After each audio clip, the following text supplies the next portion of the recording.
I was not supposed to survive that night.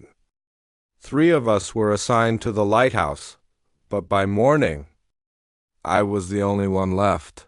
And the worst part, I still hear them calling from the sea. My name is Thomas Hale.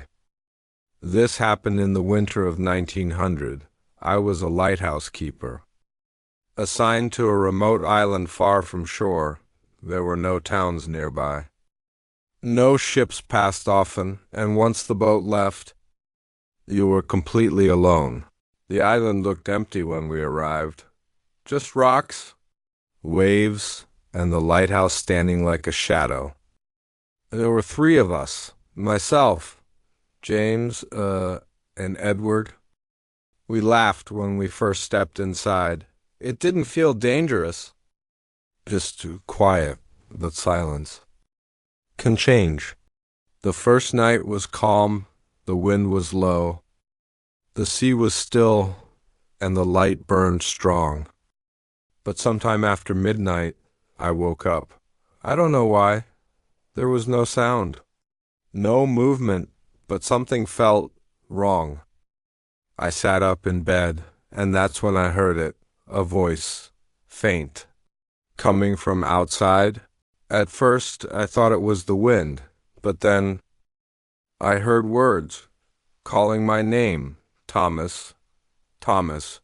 I froze, because I recognized that voice.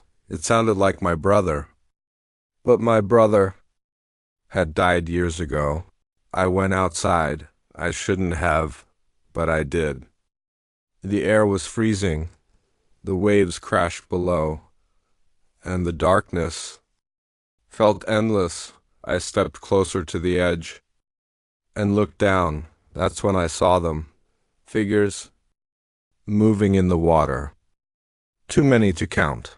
The next morning, James was gone, no sign of him. No footprints, no struggle. Edward said nothing, but I could see it in his face. He heard them too. That night, the voices returned, louder this time. Closer. They didn't just call from the sea anymore. They were inside the lighthouse. I heard footsteps above me. Even though no one was there, Edward tried to leave. He said we had to abandon the post. He ran toward the edge of the island. But I saw what happened. The water reached for him and pulled him under. I was alone after that. At least I thought I was. The voices never stopped. They whispered. They begged. They promised that I could join them. I stopped lighting the beacon. I stopped sleeping. I stopped believing I would leave. And one night, I walked to the edge. The sea was waiting, and the voices were welcoming. They found the lighthouse empty. No bodies. No signs of struggle. Just the light still burning, and the logs ending with my name. Tell me, if you heard voices calling you from the darkness, would you follow them? Or would you stay and wait for them to come to you?